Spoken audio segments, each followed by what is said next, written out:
my people, my citizens, my tribe, and welcome to another one. Yes, this is Mo Nation, the only channel that comes with its own background music. Yep, it's another one, guys, and in this one, we're gonna be talking about a lot of things, but mostly how I think certain things were mind-blowing, especially in history. Like, can you imagine how mind-blowing it is, sliced bread? Like, for me right now, the concept of sliced bread blows my mind. Okay, it blows my mind that there was a time before bread had slices. There was a time where bread was just bread, loaf, and it wasn't sliced. So if you wanted to share bread, you'd have to break the bread apart. And there's nothing wrong with breaking bread apart, right? But with sliced bread, you get even slices and you get to give everybody an even portion of bread. Nope, not with breaking bread apart. You break bread apart and it's not even. You're gonna get these disproportional sizes to the bread, and it's not gonna be fair, and it's bad. It's just gonna be horrid. And I can imagine people. So I imagine people living before sliced bread was invented, right? Where they decided, no, we're just gonna either they broke the bread or they made tiny loaves, right? So each and every person in the family would have their own tiny loaf. But what if I don't want to eat a tiny loaf? What if I'm hungry, but I'm not hungry for a tiny loaf? I'm just hungry for a slice of bread. But because it doesn't exist yet, I'm just going to eat my broken bread or my mini loaf. My mini loaf. I see what I did there. I did not write this. I did not write that last part. But seriously, on my mini loaf, and decided I'm full. I'm gonna have like a mini loaf because I don't want to finish my original mini loaf. So yeah, the best thing to happen since sliced bread, it used to be the best thing to happen since wrapped bread, which means they took bread and they wrapped it with other bread. That's blowing my mind that there was a time where bread was not sliced, where someone was like, maybe we should cut the bread. I don't know. This eating a whole loaf thing isn't natural. Imagine someone taking a full loaf of bread and just trying to eat it whole. Right? Eating it like that because they didn't have another method of eating it besides breaking it. They were just chowing it. Can you imagine you walking out with the unsliced, loaf of bread and you're walking and this is your lunch now. This is what you're going to be eating today. This is what you're going to be eating. It's you. Eh? I mean, that bread still exists today. The bread that you don't slice. But now we have the option of slicing bread. Back then, before in the 20s, before the 1920s, it would have been mind-blowing. It would have been mind-blowing to the people of the 1920s before the 1920s, if you told them that one day you're gonna cut that bread. They're like, nah, you're lying. Nah, they had knives and stuff, but they didn't have sliced bread. So, they was like, you're lying. We're not gonna cut the bread. We're just gonna eat it like this forever. This is the best thing. And then someone cuts the bread and it's like, oh, that bugger was right. Huh. Oh my gosh, he was actually right. You were gonna cut the bread and it's the best. This is better than wrapped bread. Oh my god. I can imagine the people in the past having that conversation. The idea of dinosaurs, guys, dinosaurs. What if dinosaurs, and hear me out. What if dinosaurs weren't as scary as we portray them or as media portrays them to be? So when I say dinosaur, you're thinking of just giant ass T-Rex scary things gonna destroy all of Tokyo, it's gonna destroy all of whatever city is the dinosaur is huge, it's supposed to get the predator. That's what you're thinking of. So all these stuff. Have you ever seen a dinosaur? Have scientists seen a dinosaur? Scientists themselves have not seen a dinosaur. Do you know that, right? No, scientists haven't.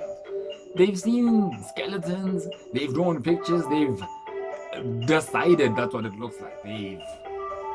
Yes, they're scientists, they have all sorts of technologies and stuff that can decipher what it may have looked like. But that's not what it looked like. They were not there. This is not an accurate representation of what a thing looked like. So, what if, and this is the theory, right? The scientists have more, obviously the scientists are more, they're scientists, they're a little bit more accurate than I am, but I'm theorizing here, and I'm theorizing that dinosaurs weren't scary at all. Nah, they were friendly creatures that lived just like every other creature that lives among us. That, have you ever try to fight like an animal? Animals aren't trying to fight you. Animals are living their life, trying to survive, trying to just live, trying to do their thing.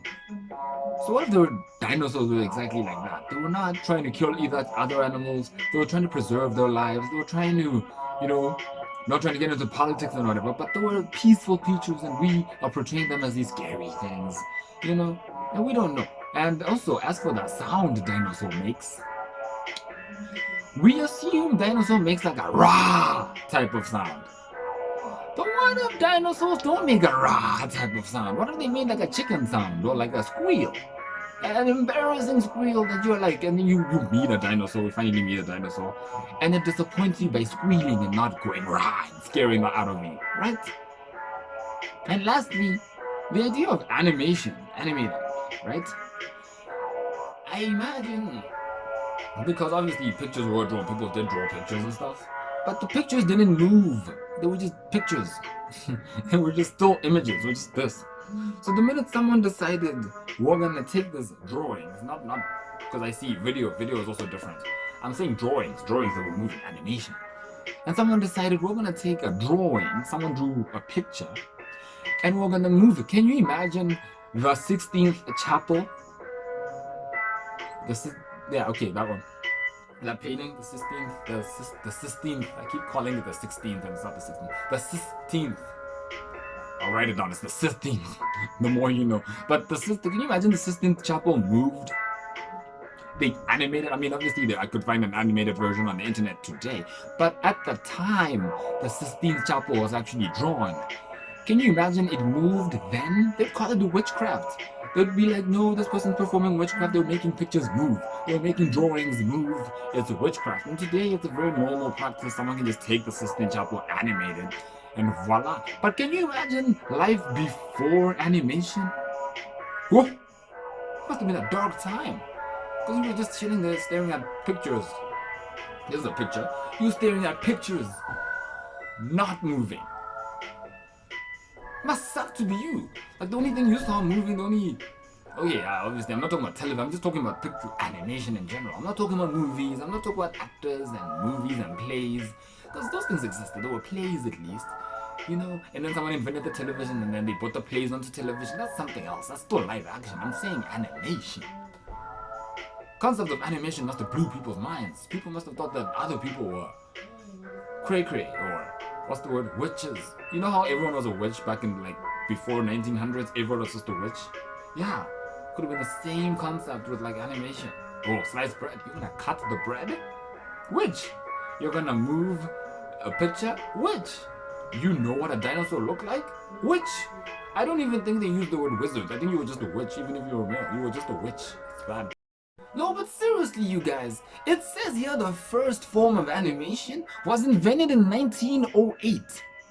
1908, that means before the 1900s, they were doing nothing. They were going outside and actually living their lives. Why? Because television wasn't even invented until 1920, until the 1920s. Which means that even if they had animation, they had to animate it by hand.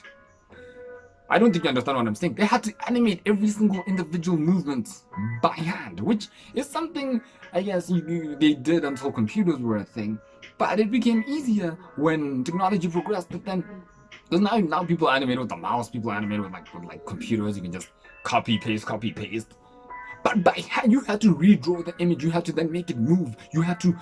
It's blowing my mind. Because.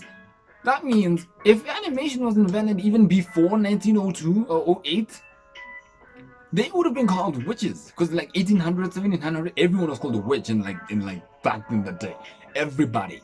So can you imagine something like the Sistine Chapel, like I mentioned, the Sistine Chapel that was painted in the 1400s? They would have been witches. Witches, if the Sistine Chapel started moving, they would have been witches. They would have been some sort of...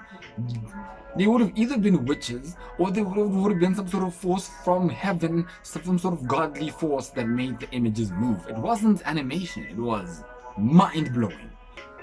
Guys, so if you like that video, be sure to hit the subscription button, be sure to hit the bell, be sure to share with your friends, and yeah, tune in to the next one.